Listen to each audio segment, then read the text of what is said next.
देर नहीं लगती माया को, एक बार में ही चट कर जाए पूरा साधन।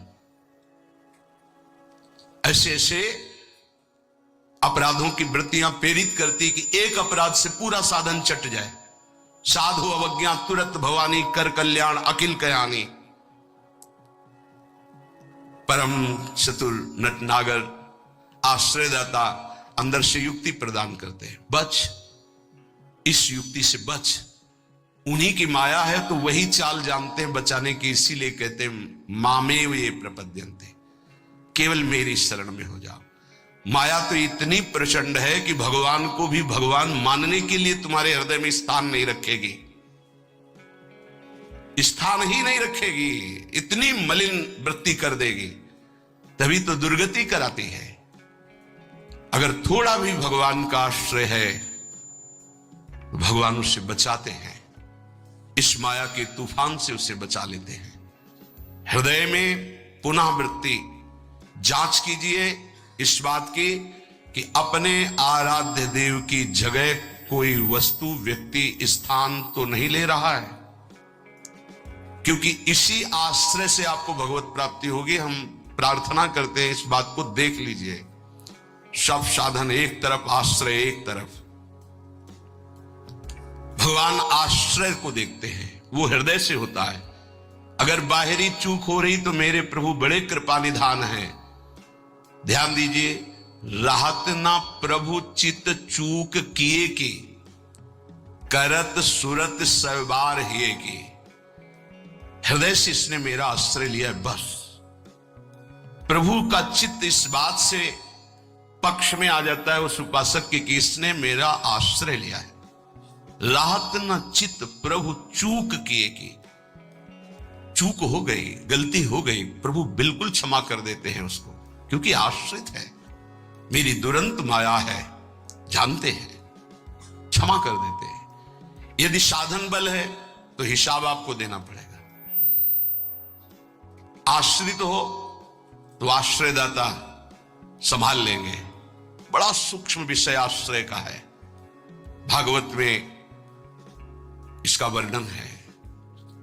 भक्ति का तो ये मूल है, भगवत प्राप्ति का ये सिद्ध स्थान है आश्रय, हृदय में। अवगुण करे समुद्र सम, गणत ना अपनो जान, ना गणत। अगर बड़े अपराध भी बन जाए तो मेरी स्वामिनी जो गणना ही नहीं करती, मानती ही नहीं। क्यों? मेरी चूक है, ये तो मेरे आश्रित है। आश्रित की चूक मेरी चूक, ऐसा हमारे आराध्य देव का स्वभाव है। मेरे शरणागत की चूक मेरी चूक।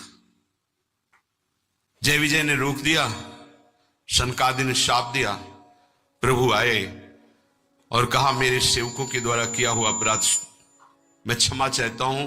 मैं स्वयं मानता हूं कि मेरे द्वारा ही अपराध हुआ, क्योंकि सेवक का अपराध स्वामी का माना जाता है। मानो स्वामी ने ही अपराध किया। हृदय भर आता है प्रभु की इस आश्रयदाता वृत्ति पर। जय विजय से कहा तुम चिंता मत करो, तुम 3 बार अवतार लोगे, हम 4 बार लेंगे। भगवान ने 4 बार अवतार लिया। रावण कुंभकर्ण भगवान राम रूप से अवतरित हुए। हिरणाक्ष हिरण्यकश्यप भगवान नरसिंह वाराह रूप से प्रकट हुए। वाराह रूप से हिरणाक्ष को परम धाम, नरसिंह रूप से हिरण्यकश्यप को शिशुपाल दंतवत श्री कृष्णचंद्र जी के रूप में 4 अवतार लिए। तुम चिंता मत करो। भगवद आश्रय गुरु कृपा का फल है। गुरुदेव कृपाल हुई, भगवद आश्रय दृढ़ हो गया।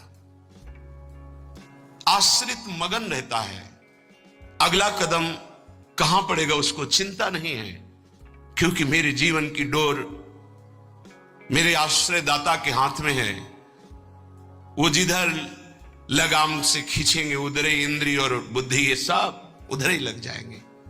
नाथ आप देख लो, मैं आपकी शरण में हूं। बड़े बड़े महाभागवतों ने इसी आश्रय के बल पर मायावी नाना प्रकार के काम क्रोधात पर विजय प्राप्त की। ये बड़े मायावी, समझ में ही नहीं आता अगर शत्रु शत्रु के रूप में आए तो समझ में आवे, लेकिन शत्रु परम मित्र के रूप में आ जाए तो समझना बड़ा मुश्किल होता है। शत्रु यदि रिश्ते नाते के रूप में आ जाए बड़ा कठिन होता है। तो मन बुद्धि का संबंध बहुत समय से देहाभिमान में है।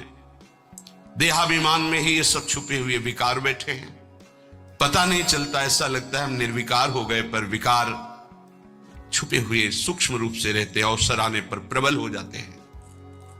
इसलिए उपासक आश्रय, देवर्षि नारद को प्रचंड माया का भगवान से प्रेरित होकर आक्रमण करना, मोहित हो जाना, बिल्कुल तन्मय हो जाना, पूरा प्रसंग में ध्यान से सूक्ष्मता से देखिए।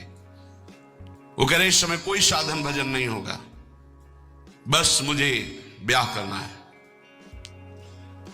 लेकिन उस समय भी आश्रयदाता की स्मृति नहीं गई।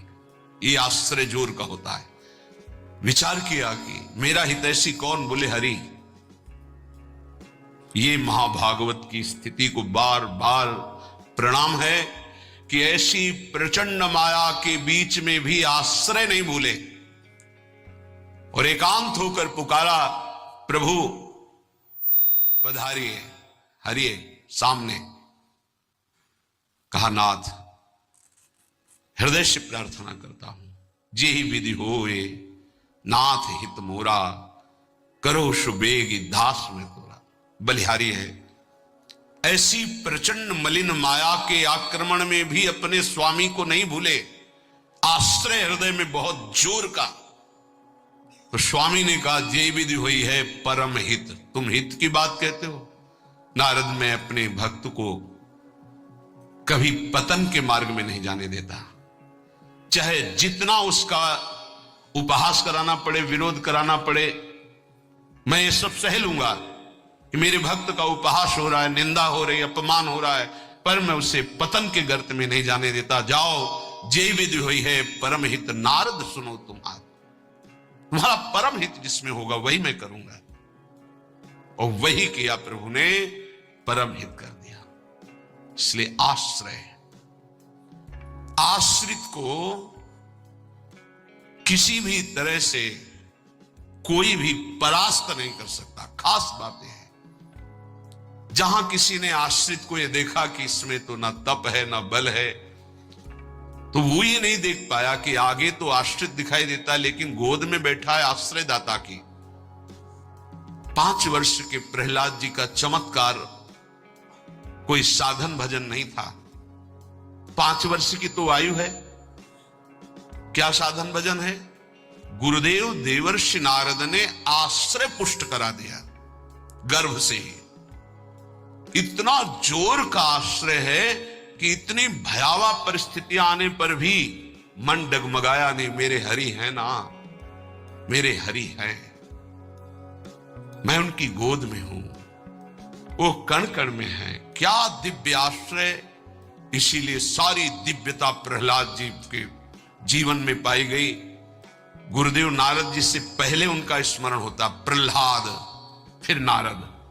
प्रहलाद नारद पराशर पुंडरीक व्यासंबरी सुख सौनक भीष्म दाल ध्यान।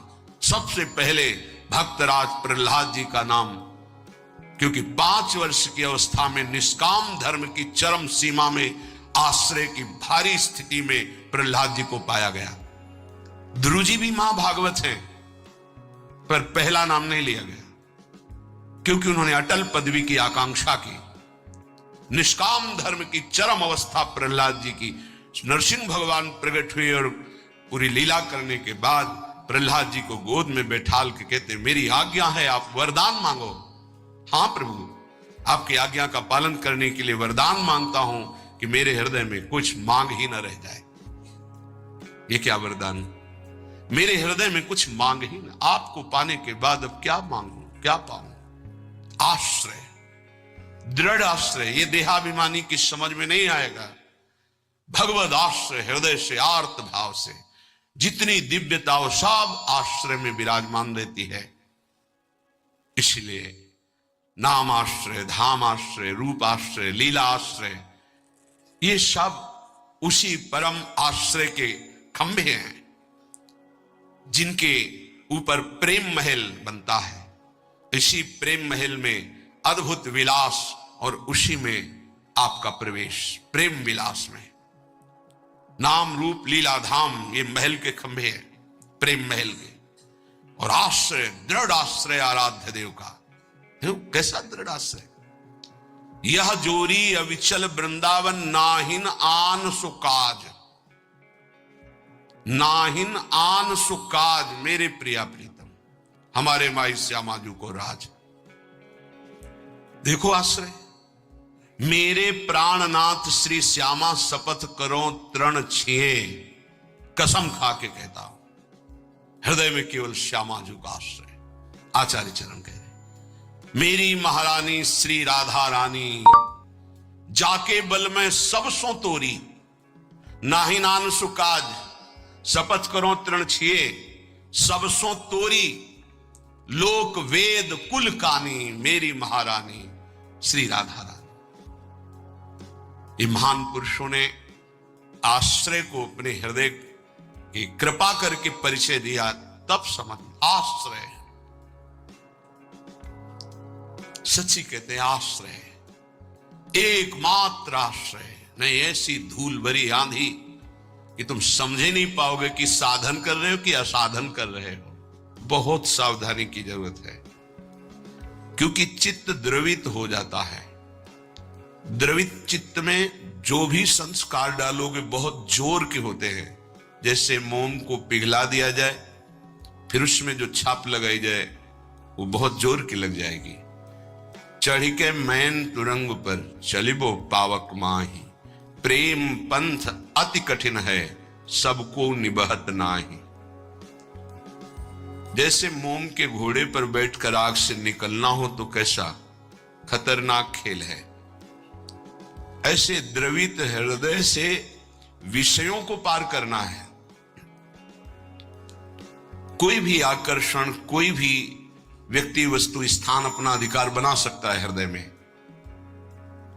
क्योंकि द्रवित हृदय, एक बार छाप लग गई तो द्रवित हृदय की छाप को मिटाना बहुत कठिन होता है। इसीलिए उपासक को जब वो असावधान होकर विषय में फंस जाता है तो बहुत ही आसक्त चित्त पाया जाता है, क्योंकि वो निर्मल द्रवित हृदय का सीधे हृदय से प्यार करता है, वस्तु से, व्यक्ति से, स्थान से। नहीं तो हिरन कोई प्यार की वस्तु जिस प्रेम के कारण अपनी रानियों का, पुत्रों का, राज्य का, समाज का त्याग कर दिया, उस प्रेम के आगे हिरन क्या चीज था। पर द्रवित हृदय, छाप लग गई, अगला जन्म हिरन का हुआ। द्रवित हृदय उपासक का होने लगता है। मलिन हृदय की छाप तो मिटाई जा सकती है, ये सूक्ष्म विषय है। विषयों में खेल रहा है, कोई भगवान से मतलब नहीं, तो जब जगेगा तो उसका हृदय साफ किया जा सकता है। जब ज्ञान होगा, उसको सत्संग मिलेगा तो सुधार बड़ी तीव्रता से हो जाएगा, यदि कुसंग ना हो तो। लेकिन यदि उपासक का हृदय आसक्त हो जाए तो बहुत ही उसमें विचित्रता पाई जाती है। जैसे द्रवित हृदय किसी रूप में फंस जाए, शरीर में फंस जाए, वस्तु में फंस जाए, उसकी एक विलक्षणता होगी उपासक की। जैसे वो प्रभु की तरफ चला था वैसे ही विषयों में अनन्य होकर के चलने लगेगा। द्रवित हृदय बिल्वमंगल जी चिंतामणि में अत्यंत आसक्त, हटे, प्रभु में मन को लगाने की चेष्टा की, लगा, फिर वैसी एक नववधू को, फिर वैसी नवीन आसक्ति, अर्थात वो अभी हृदय से छाप मिटी नहीं थी। इसीलिए उन महापुरुष ने अपनी दोनों आंखों को ही विदा कर दिया। मेरे नाथ से तू फिर मुझे विमुख किया, अब संसार को देखूंगा ही नहीं। दोनों आंखें खोल ली। द्रवित हृदय अत्यंत आसक्ति, ये विषयी पुरुष नहीं कर सकते ऐसी आसक्ति, वो विषय में भी ऐसी आसक्ति नहीं कर सकते जैसी उपासक आसक्ति करेगा। इसलिए बहुत सावधान, उपासना के मार्ग में अपने आराध्य देव की जगह किसी को नहीं देनी चाहिए। उनकी जगह कोई है ही नहीं, समान ही नहीं, तो बढ़कर क्या है। पर सही मानिए हम अपने आराध्य देव से बढ़कर किसी को स्थान दे देते हैं, वो चाहे कोई शरीर हो, वस्तु हो, स्थान हो, कुछ भी हो। इसका परिचय यही कि अपने आराध्य देव के स्मरण का महत्व तो नहीं रहा, स्मरण छूट रहा है, स्मरण छूट गया और तुम राजी हो। तद स्मरणेन परम व्याकुलतेत, इसका मतलब तुमने अपने आराध्य देव से बढ़कर कुछ मान लिया। बड़ी मलिन बुद्धि है, बड़ा मलिन मन है। इष्ट कृपा, गुरुदेव कृपा अवसर आता है मुक्त होने का, इंद्रियों को संयम में कर कर प्रेम समुद्र में डूबने का। पर धिक्कार है ऐसे मन को, ऐसी बुद्धि को जो पुनः मलिन भोगों में फंसा देती है, मलिन संसार के राग में फंसा देती है। विचार करो, कोई भी उपासक जब ग्रह त्याग करता है वास्तविक भगवत लक्ष्य करके, कितनी सामर्थ्य उसके हृदय में भगवान देते हैं कि माता के चरणों का राग, पिता के दुलार का राग, परिवार के राग को स्वाहा करके, शरीर के राग को पता नहीं भोजन मिलेगा कि नहीं, व्यवस्था होगी कि नहीं, कोई पीटेगा, अपमान करेगा तो सह लेंगे, हर कष्ट सह लेंगे, पर प्रभु को प्राप्त करेंगे। हृदय का लक्ष्य ये होता है हर उपासक के, जो ग्रह त्यागी होता है, जो वैराग्यवान होता है, जो भगवत मार्ग का निश्चय करने वाला होता है, इतना सुंदर दृढ़ संकल्प करने वाला, फिर किस वस्तु, व्यक्ति, स्थान का महत्व रखता है? किसी का नहीं। तो फिर क्यों आसक्त हो जाता है?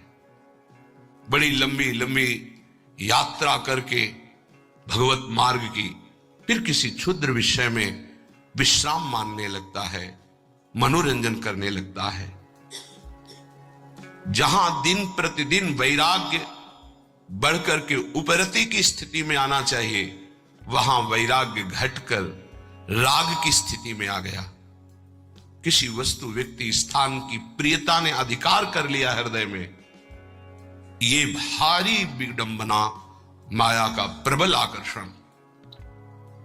बड़े कृपा पात्र हैं, उनके चरणों की वंदना करता हूं जो उपासक अपने आराध्य देव की जगह किसी को नहीं देते, अपने आराध्य देव के समान किसी को नहीं समझते, अपने आराध्य देव के लिए सर्वस्व त्रिभुवन के पद भोगों का त्याग कर देते हैं।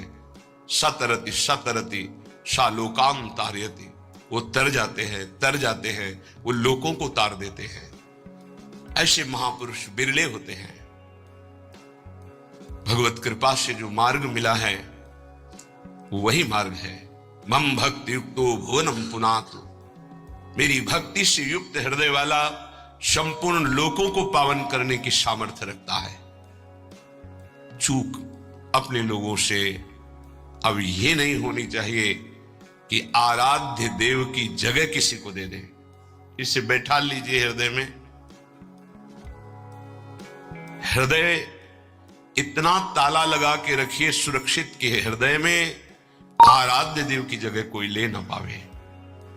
विश्वास कीजिए, बहुत प्रचंड भगवान की माया है, उन्हीं की है, इसलिए वो इतनी समर्थ है कि उनके स्थान में किसी को भी बैठाल सकती है। बहुत से नीच नीच वृत्ति को, बहुत से नीच नीच वृत्ति को, विश्वास कीजिए इस बात पर। अगर भगवान का आश्रय है तो साधु समागम मिलेगा और आपकी चूक का तत्काल सुधार होगा, तत्काल सुधार होगा। पर यदि अहंकार युक्त साधन रहा है तो लंबे समय तक तुम्हें जलना पड़ेगा। जब तक अहंकार गलित होकर आर्त भाव से पुकारोगे नहीं कि नाथ मुझे बचा लो, तब तक ये माया पछाड़ती रहेगी। ये हम पढ़ी लिखी बात नहीं कह रहे, ये संतों के हृदय की बात कह रहे हैं, ये साधकों के हृदय की बात कह रहे हैं। जो हृदय में चिंतन हुआ उसकी बात कर रहे हैं। अगर हृदय को तन्मय किया जाए तो पूरे विश्व ब्रह्मांड में जितने हृदय, सब हृदय की बात हृदय में आ जाएगी। जैसे ध्रुव जी ने अपनी प्राणवायु बंद की तदात्म भाव से, तो संपूर्ण विश्व की चराचर जीवों की वायु अवरुद्ध हो गई, क्योंकि परमात्मा हृदय में विराजमान है। जो उसको जागृत कर लेता है तदात्म भाव से, जो पूरे विश्व को अनुभव करा सकता है। इसलिए मम भक्ति युक्तो भुवनम पुनातु। उपासक आश्रय से भगवत प्राप्ति होती है। इतना दृढ़ आश्रय, अन्य अवलंबन न हो, अन्य आश्रय न हो। जब तक शरीर का आश्रय रहता है तो देहाभिमान स्फुरित होता है, देहाभिमानी सोचता है कि अगर हम भगवान का आश्रय लिए तो हमारा साधन छूट जाएगा, क्योंकि साधन से देहाभिमान की पुष्टता होती है। मैं करता हूं, अहंकार विमूढ़ात्मा करता हमिति मन्यते। और जब हम आश्रय पर चित्तवृत्ति देते हैं, निरंतर उनका चिंतन, निरंतर सेवन, निरंतर गायन, निरंतर आश्रय, तो अभिमान गलित होता है। यह आंतरिक युक्ति है। अभिमान न रहे तो किसी विकार की ताकत नहीं कि हृदय में प्रवेश कर जाए। भ्रम तभी माया पैदा करती है जब अभिमान होता है। गरुण महाज्ञानी गुण राशि, महान ज्ञानी भगवान के वाहन, जिनके पंखों से सामवेद की ध्वनि निरंतर होती रहती है, उनको भ्रम हो जाना बड़े आश्चर्य की बात है। भगवान के नित्य सेवक, नित्य दास जब हरि विराजमान होते हैं, उनके पंखों से सामवेद की स्तुति होती रहती है। परम पवित्र, उनके हृदय में भ्रम हो जाना, ये श्री भगवान है, जिनको एक निशाचर नागपाश में बांध देता और मैं मुक्त करता हूं, उस समस्त जगत को मुक्त करने वाले प्रभु है। नहीं, कैसे प्रभु हो सकते हैं? इनकी तो दशा में देख रहा हूं, नागपाश में कैसे पीड़ित हो रहे हैं। भ्रम हो गया। क्यों भ्रम हुआ? परम ज्ञानी भगवान शंकर उमा जी से कहते हैं, कीन होश कबहू अभिमाना, सुख होवन चाह कृपा निधाना। मैंने भगवान की कृपा से जान लिया कि गरुण जैसे महापुरुष को जो भ्रम हो गया, व्याकुलता हो रही है, इनका चिंतन बदल गया। इसका मतलब इन्होंने कहीं अभिमान किया, उसी को खोना चाहते हैं प्रभु, इसीलिए इनको भ्रम हो गया। नहीं तो ये तो महान परम बंदनी भगवान के पार्षद है, इनको भ्रम कैसे हो सकता है? सोचो, इतनी ऊंचाई तक माया अपना दांव चाल चल सकती, तो हम आप क्या चीज हैं? दैन्य, दैन्य होकर के, भगवद आश्रित होकर के, फिर जो नाम जप करना, वाणी गायन करना, परिक्रमा लगाना और जो साधन है, ये कृपा से देखा जाता है। इसमें अहम नहीं होता। मैंने किया, मैं ऐसा नियम लिए हूं, मैं ऐसा संकल्प किए हूं, मैं करता हूं। नहीं, मेरे स्वामी, मेरे आराध्य देव मुझसे नाम जपवा रहे, परिक्रमा लगवा रहे, धाम वास करवा रहे, किंचन मात्र अहम नहीं। जब अपने में गुणों का चिंतन हो और दूसरों में कमी का चिंतन हो, तो जान लेना चाहिए पतन का अवसर आ गया है। अब आपको ठोकर लगेगी, गिरना पड़ेगा आपको। सावधान हो जाओ, पुकारो प्रभु से, प्रभु बचा लो, अहंकार आ गया। बहुत घातक, बहुत घातक। अपने में गुण का चिंतन होने लगे, दूसरे में कमी का चिंतन होने लगे, तत्काल अपने आराध्य देव को पुकारो, आश्रयदाता को, नाथ बचा लो, अहंकार आ गया। यह अहंकार का परिचय है। लेकिन हम इतने मंद बुद्धि के हैं कि हम निंदा भी कर लें तो प्रभु से पुकारते नहीं, बचा लो। इसका कारण प्रभु का आश्रय नहीं है। जो हम आश्रय आश्रय चिल्लाते हैं, उसको समझिए, प्रभु का आश्रय नहीं है, गुणों का आश्रय है। और जितने भी गुण हैं वो मायाकृत हैं। गुण मानी संसार और सकल गुण प्रीत बिनु, बहुत धरत सिरभार, श्री हरिवंश कृपा बिना। बिना आचार्य कृपा के, गुरु कृपा के गुणाभिमान हृदय में होता, उसी का संसार सम्मान करता है। तो बोले प्रीति के बिना सब व्यर्थ है। आश्रय से प्रीति होती, प्रीति से दृढ़ आश्रय होता है। उपासक हृदय में देखता रहे कि जिनके हम आश्रित हैं उससे बढ़कर कोई ना हो, तो पड़े रहोगे तो भगवत प्राप्ति हो जाएगी। हमारे शब्द को बहुत बिना किसी तर्क के, क्यों में के इसे स्वीकार कर लो। यदि आश्रय दृढ़ है हरि का, एक ही उपाय से माया से मुक्त होने की बात भगवान ने कही, मामेव ये प्रपद्यन्ते माया मेताम तरन्तिते। इसमें कोई दूसरा शब्द नहीं बोला।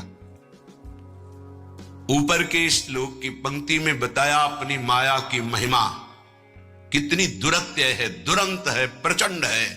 दैवी हेषा गुणमयी मम माया दुरत्या। और उसके नीचे की पंक्ति में बताया उपाय उससे मुक्त होने का, मामेव ये प्रपद्यन्ते, बस माया में ताम तरन्ति, मेरे आश्रित। अभी ये आश्रय कैसे दृढ़ होता है, तो उपाय बताया जाता है। आप ऐसे रहो, आप ऐसे चलो, आप नाम जप करो, आप वाणी जी गायन करो, आप ऐसे सेवा करो, इससे आपका आश्रय दृढ़ होगा। भगवत प्राप्ति आश्रय से होती है। विश्वास कीजिए, आश्रय से। यह गुण साधन ते नहीं हुई, सर्वेषु साधन वरेषु चिरम निराशा। खास बात, आशा आश्रय दाता से है। आशास्य दास्यम वृषभानुजायास। हमारी आशा स्वामिनी जी से है। हमारा बल साधन नहीं, मेरे बल से वृंदावन रानी आश्रय दाता हमारा बल है। फिर हम साधन भजन क्यों करें? क्यों करना और करना, ना करना और करना, यह तुम्हारा विषय ही नहीं। तुम तो आश्रित हो। अब जोई कहां है, करें हम सोई, आयश लिए चले निज दासी। ये आश्रित है। उपासक समझे, आश्रय के समान कोई भी साधन नहीं है। इससे श्रेष्ठ कोई भी साधन नहीं। आश्रय, भगवान एकमात्र आश्रय को देखते हैं। आश्रय, अगर अंदर से भगवत आश्रय है तो माया विशेष विशेष प्रकार की चालें चले तो परम खिलाड़ी नटनागर प्रभु उसके हृदय में बैठकर बचाव पक्ष की युक्तियां देकर बचा लेते हैं। भक्त के ये 6 अपराध तुम्हारी भक्ति को ढक देंगे।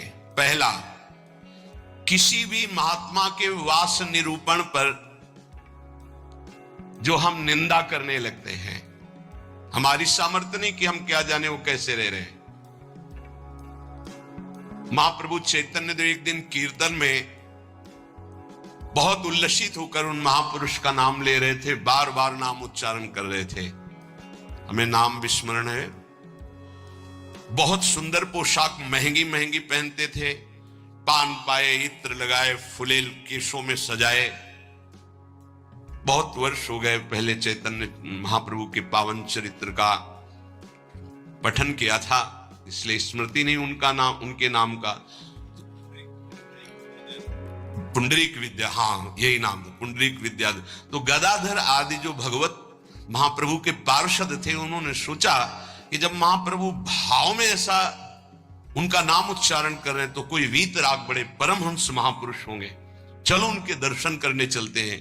तो पता चला कि अमुक जगह वो आए हुए हैं। वहां तो देखा बहुत सुंदर पलंग, दुग्ध फेन जैसा, ऊपर से गद्दे के ऊपर चादर और गिरदा लगे हुए हैं, और केस जो फुलेल से ऐसे सुगंध आ रही है। पान खाए तो गदाधर जी के मन में आया कि इतना विलासितापूर्ण जीवन और ये भगवत भक्त हो सकते हैं।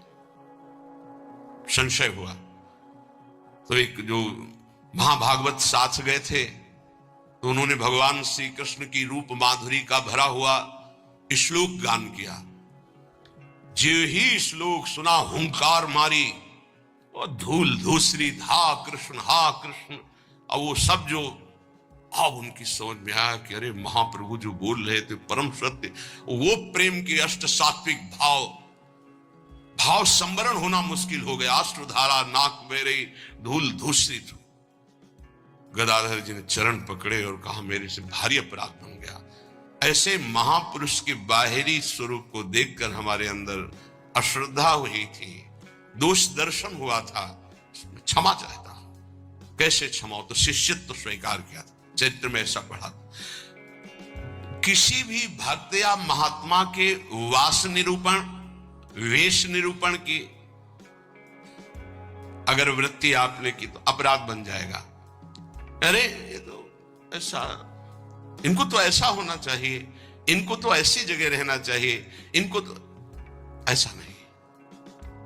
कुछ महापुरुषों की स्थिति होती है, कुछ तो उस स्थिति का दंभ करते, कुछ स्थिति होती है। हम क्या जाने कौन स्थिति में कौन दंभ कर रहा है।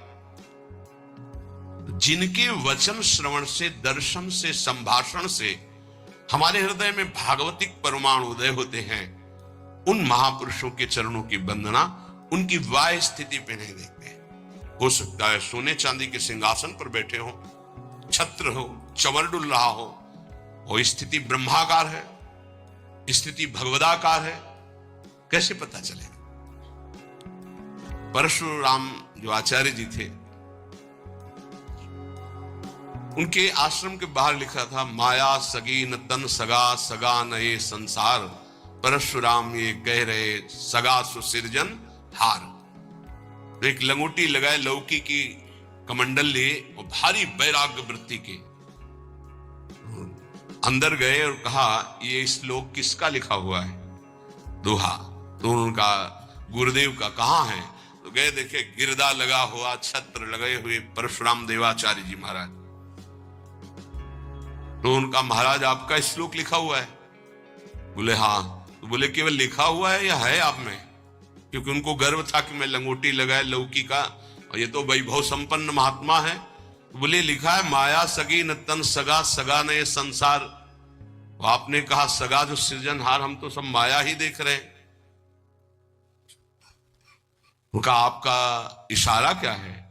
बोले जब सृजनहार सगा है तो फिर माया क्या? बोले चलो आपने समझा दिया, बड़ी कृपा, चल दिए।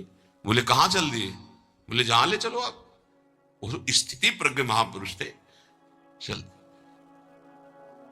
जब 10-12 किलोमीटर चले तो बोले भिक्षा का हमारे समय हो रहा। तो बोले परशुराम देवाचार्य ने आज तक कभी हाथ नहीं फैलाया। आकाश वृत्ति पे हम रहते हैं, प्रियालाल जैसी व्यवस्था करते हैं उसके अनुसार रहते हैं। बोले हम तो भिक्षा वृत्ति से रहते। बोले जाओ मांगने। बोले आपके लिए भी ले आवे, कभी किसी का सहयोग नहीं चाहा, केवल सीधे प्रियालाल से आप अपने लिए लाइए और पाइए, और जहां आपकी इच्छा वहां ले चलिए। वो गए भिक्षा लेने, वो जंगल के एक जगह बैठे हुए थे। तो वहां से राजा की सवारी निकली, देखा परशुराम देवाचार्य उतरे, साष्टांग दंडवत। महाराज यहां कैसे? प्रभु की इच्छा।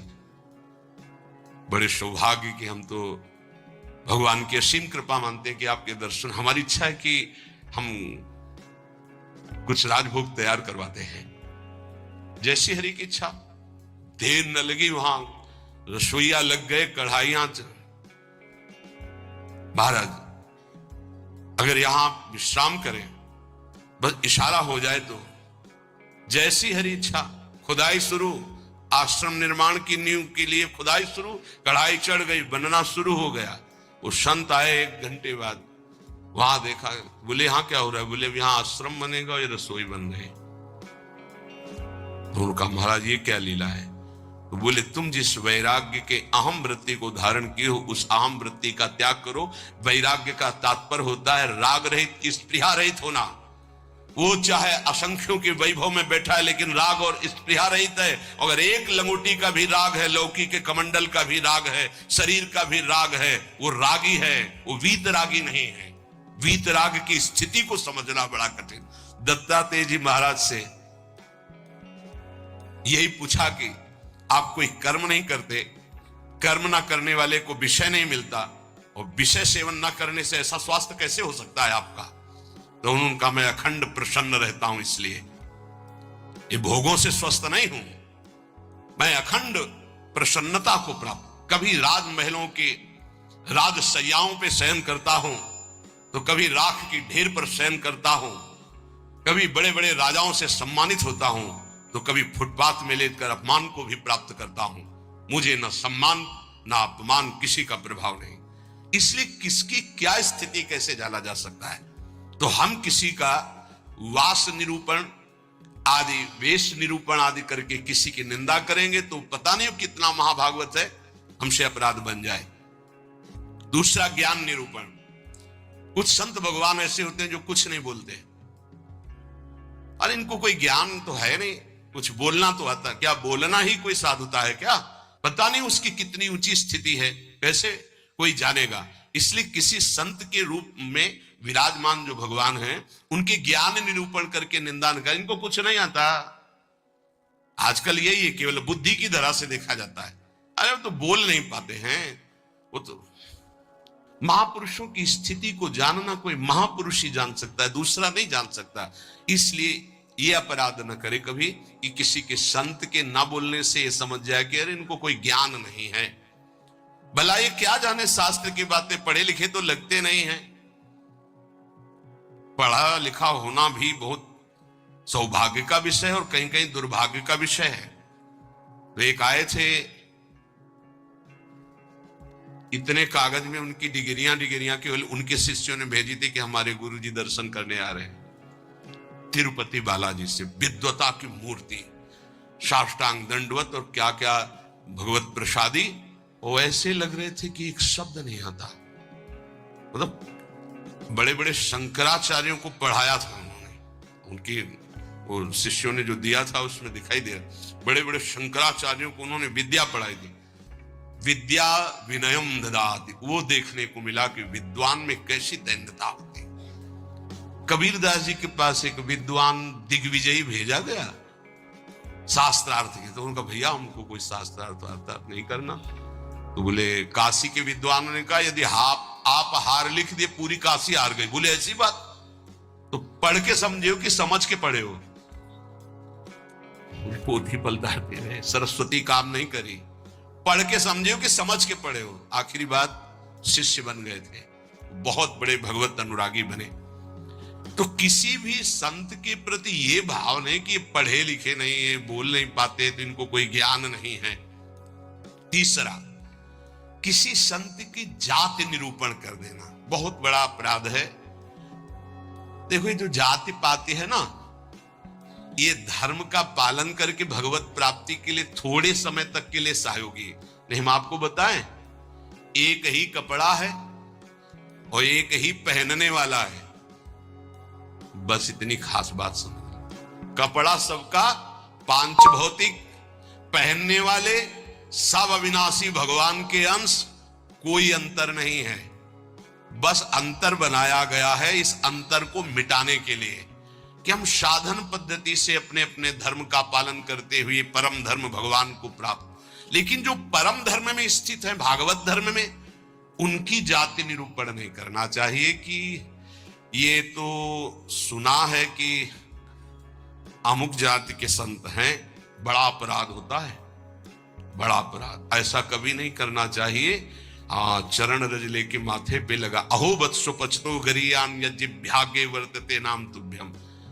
देखो राजसू यज्ञ में पूर्णता स्वपच वाल्मीकि की पूजा करवा कर श्री भगवान ने इसीलिए करवाई, इसीलिए करवाई। सब बड़े बड़े महापुरुष आए थे, लेकिन दैन्यता की मूर्ति भगवत भाव में निरंतर डूबे हुए स्वपच वाल्मीकि जी की आराधना करवाई कि पूर्णता उन्हीं से हुई। जो दैन्य है वो महाभागवत किसी जाति पक्ष से नहीं देखा जा सकता। अरे ये तो ऐसा जो देखेगा तो उसके सुकृत नष्ट हो जाएंगे, पूज्य बाबा। चौथा, वृत्ति निरूपण। ये तो पढ़े ही रहते, हमने कभी इनको माला लिए तो देखा नहीं, और कुछ भजन ध्यान तो करते नहीं है, इसलिए तो केवल हमें लगता है कि बस खाते पीते हैं इसी में, और कोई भजन नहीं। ये हमने संतों को देखा। एक संत भगवान 8 बजे सुबह उठते थे गंगा नहाने के लिए, 8 बजे सुबह, पर वो एकांत में, तो लगता 8 बजे सुबह गंगा स्नान करते हैं। प्रायः 3 बजे स्नान हो। तो एक दिन जिसमें वो शयन करते थे उसमें गए, काफी बड़ा था, एकांत में आसन की। आज इनकी वृत्ति देखेंगे क्या है। बहुत ही गंभीर मुद्रा में वो रहते थे, पर प्रायः पूरे आश्रम में था कि ये प्रमादी हैं, सोते रहते हैं। 11 बजे तक उनको जगते पाए हम। जहां सब लेटे उनको उठ के बैठ, वो लेट गए थे, उठ के बैठ गए। 3 बजे तक बिल्कुल एक आसन पर, 3 बजे फिर लेट गए, 8 बजे सुबह। संतों को जानना बड़ा कठिन है, उनकी क्या दिनचर्या है, वो कैसे भाव में रहते हैं। केवल बाहरी व्यवहार देख करके उनकी निंदा कर देने से सुकृत नष्ट हो जाएंगे, भक्ति ढक जाएगी। स्वरूप निरूपण, ये महात्मा में तेज तो है नहीं चेहरे में, ये तो ऐसे ही मालूम देते हैं कोई साधु तो नहीं, क्योंकि चेहरा नहीं बता रहा है। नहीं, ऐसा नहीं है। अगर महात्मा की पहचान करनी तो तुम्हें महात्मा होना पड़ेगा। महात्मा बनकर ही महात्मा को पहचाना जा सकता है, दूसरा नहीं पहचाना जा सकता। बाहर से किसी के रूप को देखकर थोड़ी तुम जान सकते हो कि रूप तो आप गौर से देखिएगा, किसी किसी के मांस भक्षण करने वाले का भी चमकता रहता है। मलाई रबड़ी खाने से भी रूप चमकने लगता है, थोड़ा सा संयम रखे तो उससे भी चमकने लगता है। अब वो महात्मा किस कोटि का भजन कर रहे हैं, कोई रूप से थोड़ी महात्मा का लेना देना होता है।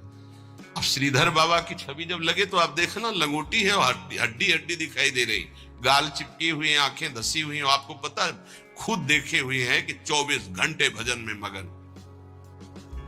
तो किसी महात्मा के रूप को देख करके ऐसा कोई रूप निरूपण करेगा तो उससे अपराध लग जाएगा।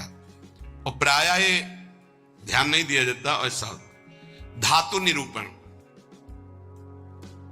भगवत विग्रह ये पाषाण का है कि ये धातु का है, सामने पूछे ये पत्थर के भगवान है कि इसमें अष्ट धातु के। घोर अपराध बुद्धि। भगवत विग्रह सामने नहीं, भगवत विग्रह साक्षात अर्चावतार भगवान है, भाव उसमें। ये नहीं कि सामने जाके पूरे संगमरमर के बने हुए, कौन सी धातु के बने हुए भगवान है, ये अपराध। धातु निरूपण भगवत विग्रह या भगवत भक्त के पास। जैसे वैराग्य में धातु स्पर्श निषेध किया गया है, या तो सन्यास में नारियल का पात्र और वैष्णव जनों में रज का पात्र। धातु के पात्र के प्रयोग का निषेध है वैराग्य में।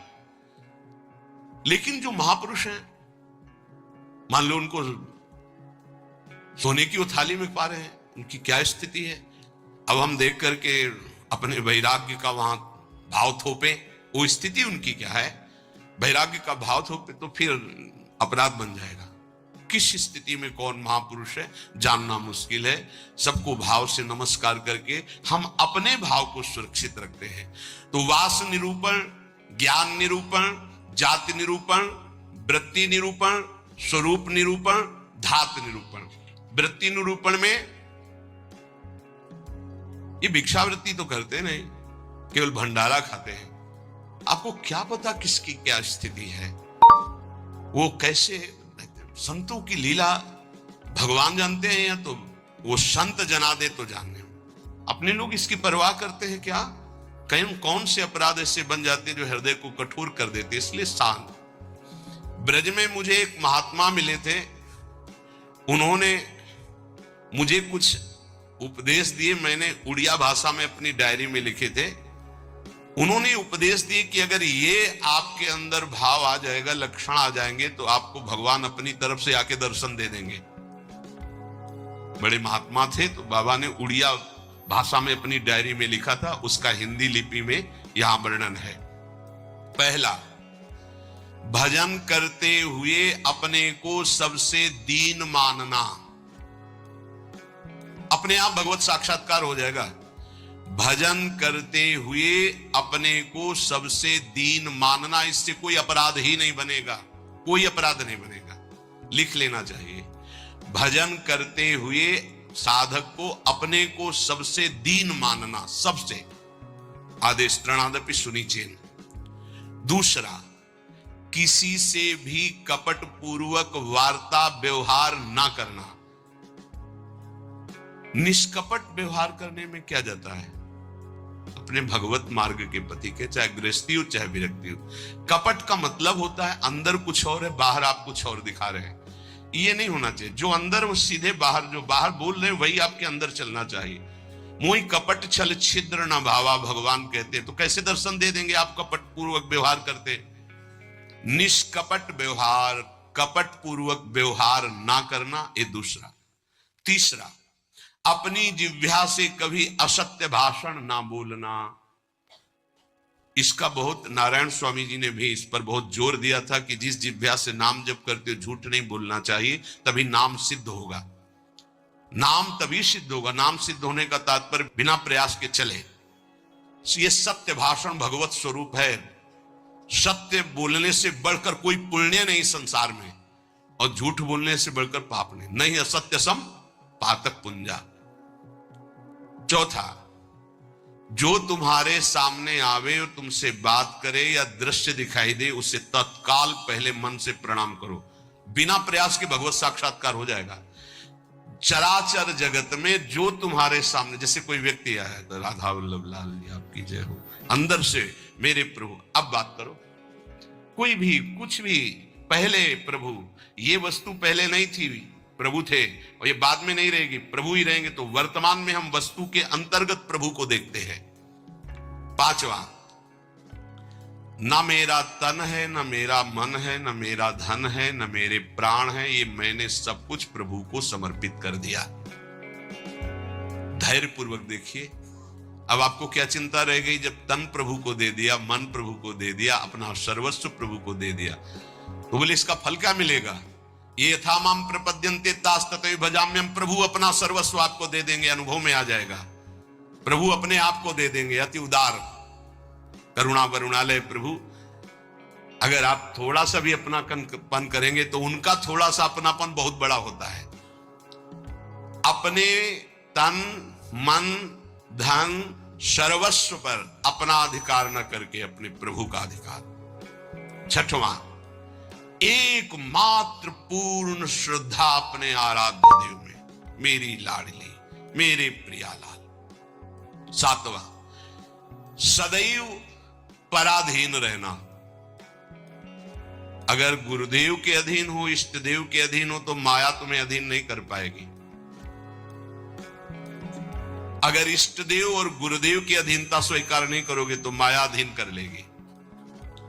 हमेशा अपने को पराधीन देखना कि मैं स्वतंत्र नहीं हूं, ये तन मन प्राण इष्ट देव गुरुदेव को समर्पित है, मैं वही करूंगा जो आज्ञा कर रहे हैं, उनके विपरीत नहीं कर सकता। अब आप देखो, विपरीत करते हो कि आपको याद आता है कि मेरा शरीर गुरुदेव की धरोहर है, मैं इसके द्वारा कोई अनाचार दुराचार कोई गलत चेष्टा, मेरा मन गुरुदेव की धरोहर है, इष्ट देव की धरोहर, इससे हम गलत चिंतन नहीं कर सकते।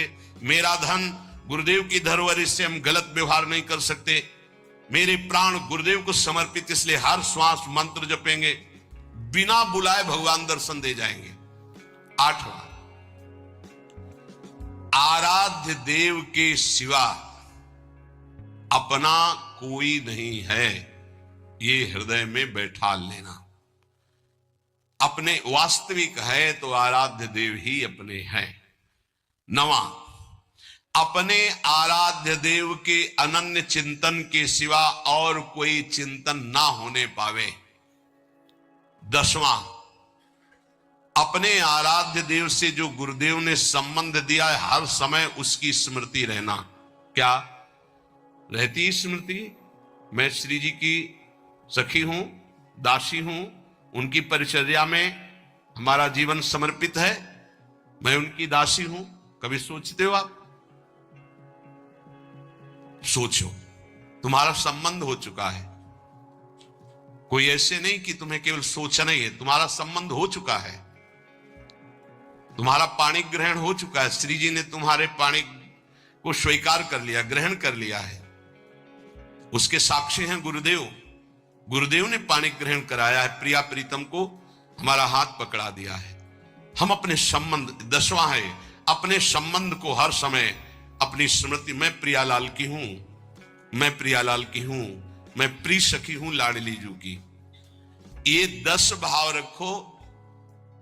अब जैसे हमारे अपना भाव बताया, तो जो दास है वो दास भाव को देखे, जो सखा है वो सखा भाव को देखे, जो गोपी गोपी भाव को देखे। अपने स्वरूप को संबंध से चिंतन करना। हमारा स्वरूप क्या है? सहचरी बपू, मैं श्री जी की निज दासी हूं। कई बार दिन में आता है आप लोगों के, कितनी बार सोचते हैं हम, जबकि यहां हर चेष्टा करते हुए उसी भाव में रहना है। अगर ये 10 भाव हृदय में आ गए तो कह रहे किसी भी तीर्थ में जाओ या ना जाओ, कोई और साधन करो ना करो, तुम्हें भगवत साक्षात्कार हो जाएगा। पहला फिर सुन लीजिए, अपने को भजन करते हुए सबसे दीन मानना, किसी के साथ भी कपट का व्यवहार ना रखना, सदैव सत्य भाषण बोलना, चराचर जगत का कोई भी वस्तु व्यक्ति सामने आवे अपने प्रभु का भाव करना, अपने तन मन धन प्राण सर्वस्व को अर्पण कर देना। मेरा अधिकार नहीं, नाथ सकल संपदा तुम्हारी, मैं सेवक समेत सुतनारी। अर्पण का मतलब ये होता है भाव। छठवां, अपने आराध्य देव में ही पूर्ण श्रद्धा समर्पित हो जाना। सातवां, पराधीन रहना इष्ट के गुरुदेव के। आठवां, आराध्य देव के ही अनन्य चिंतन में लगना, आराध्य देव के सिवा कहीं अपनापन न होना। नवां, चिंतन करते करते तन्मय स्थिति आ जाए तो उसे सही माने में चिंतन कहा जाता है। सामने ललित त्रिभंगी लालजू और प्रियाजू की बाह श्री लालजू के गले में है। मनोमृणाल भूषण भूषित भुज श्यामंश पर दिखाई दे रहा है। अब हमारा चिंतन चल रहा, गाढ़ चिंतन, युगल सरकार चिंतन, इसे कहते हैं अनन्य चिंतन।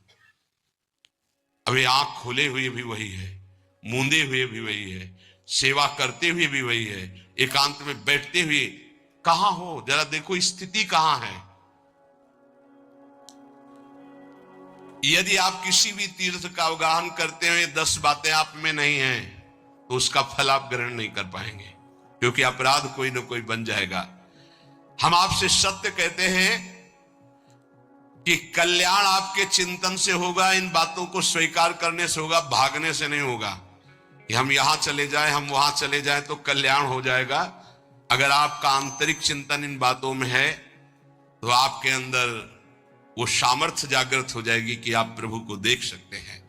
इसलिए जो सत्संग है उसे बार बार सुना जाए, उसका मनन किया जाए और अपने हृदय में धारण किया जाए, तो हमारा इसी जन्म में अंतिम जन्म माना जाएगा और भगवत साक्षात्कार हो जाएगा।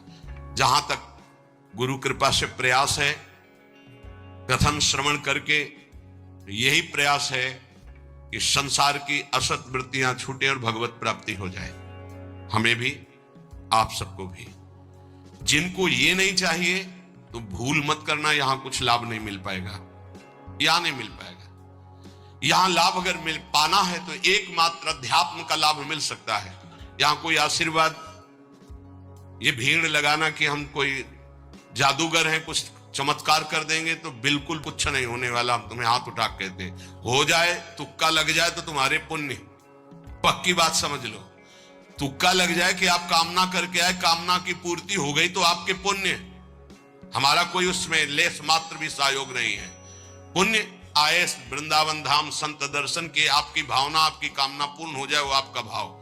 हमारा लक्ष्य है भगवत प्राप्ति। अगर आपके हृदय में भगवत प्राप्ति की लालसा है और आप आगे बढ़ रहे हो तो हम हृदय से आपका स्वागत करते हैं और हमारी प्रियालाल की कृपा वृत्ति आपको उठाती चली जाए और आप इस संसार, राग, आसक्ति, ममता, चिंता, शोक, मृत्यु, भय, इससे ऊपर उठे। बस हमारी आशा यही है। जो प्रयास है सत्संग का या एकांतिक का, उसका फल केवल यही, भगवत संबंध दृढ़ हो जाए, भगवत प्राप्ति हो जाए। और जिसको ये लक्ष्य नहीं है तो हमें लगता है कि समय बर्बाद ना करे, दूसरी जगह खोज ले जहां उसकी मनोकामनाएं पूर्ण होंगी। यहां नहीं हो सकती। बिल्कुल समझ लीजिए, यहां कामनाओं का नाश होता है, कामनाओं की पूर्णता नहीं। यहां कामनाओं की निवृत्ति होती, कामनाओं की पूर्ति नहीं। यहां यदि हम कामनाओं की पूर्ति की भावना लेकर के आएंगे तो शायद है कि तुम्हें असंतोष हो जाए, बिल्कुल पक्की बात समझो। और कामनाएं अगर पूर्ण होती हैं तो वो कोई खास बात नहीं है। जन्म जन्म से सब कामनाएं भोगते चले आ रहे हैं। एक कामना जागृत हो जाए कि मुझे भगवान की प्राप्ति करनी है, तो हमारा सत्संग सार्थक, हमारा एकांतिक सार्थक, हमारा जीवन सार्थक। इस संसार का नाम मृत्युलोक है, यहां सबको मरना है। सीधी बात सुनो, मरना है, आज नहीं तो कल, कल नहीं तो परसों, चाहे बीते बरसों, अंतिम परिणाम शरीर छूटना है। जब शरीर छूटना है तो सब कुछ छूटना है। तो इसलिए हम इसका महत्व नहीं रखते। दुख सुख भोग कर समय काट लो, राधा राधा राधा बोलो और जन्म जन्मांतरों के पापों का नाश करके परमानंद में निमग्न हो जाओ। हमारा लक्ष्य यही है। आज बनावटपन बहुत पसंद किया जाता है। आज मधुर वचनों के द्वारा तुम्हारी कामनाओं की पूर्ति के वादे बहुत पसंद किए जाते हैं। वो यहां नहीं है, नहीं होगा। वृंदावन की भूमि से कह रहे हैं, यदि आपका लक्ष्य भगवत प्राप्ति नहीं है तो यहां आना, आपका हमारे पास आना यहां व्यर्थ माना जाएगा। आप अन्यत्र देख लीजिए। भगवान नाम जप, आचरणों की पवित्रता, भगवत प्राप्ति, तो जी जान से आपके मित्र हैं, सहयोगी हैं, आपके चरणों की वंदना करेंगे और आपका आदर से हम संभाषण भी और आदर से आपको परमार्थ में बढ़ाने की वृत्ति भी। परमार्थ से, प्रिया प्रीतम से मतलब नहीं, अपने शरीर और कामनाओं की पूर्ति से। तो प्रणाम, दूसरी जगह देख लो, यहां भीड़ लगाने की जरूरत नहीं है। हृदय से कह रहा हूं, हृदय से कह रहा हूं। यहां ऐसा कोई प्राविधान नहीं कि आपकी कामनाओं की पूर्ति हो जाए। यहां एक ही प्राविधान है, मन वचन कर्म से प्रभु का होके और सच्चिदानंद सुख में निमग्न होना। इसी बात का प्रश्न और इसी बात का उत्तर, अन्यथा कोई प्रश्न नहीं होगा। अगर वो प्रश्न प्रभु से संबंध नहीं रखता तो ना प्रश्न करता वहां बैठ पाएगा और ना प्रश्न होगा। केवल प्रश्न प्रभु की प्राप्ति होगा। हमारे जीवन का लक्ष्य तुम्हारे प्रपंचों का उत्तर देना नहीं, हमारे जीवन का लक्ष्य तुमसे प्रपंच वार्ता करना नहीं कि मैं बहुत विद्वान हूं। बिल्कुल पढ़े लिखे नहीं हूं। कक्षा 9 पढ़ाया गया, प्रभु ने पढ़ाया, उसी के जो शब्दावली है जीवन के अनुभव की है, जीवन के चलने की है, वो भगवत मार्ग की है। प्रश्न केवल भगवत प्राप्ति का, प्रश्न भजन का, प्रश्न भजन में आई हुई समस्या का। बस अगर ये प्रश्न नहीं तो प्रश्नकर्ता और प्रश्न दोनों बार हो जाएंगे। हमें ऐसे प्रश्नों से नहीं मतलब, हमें ऐसे प्रश्नकर्ता से मतलब नहीं जिसको भगवत प्राप्ति नहीं करनी है।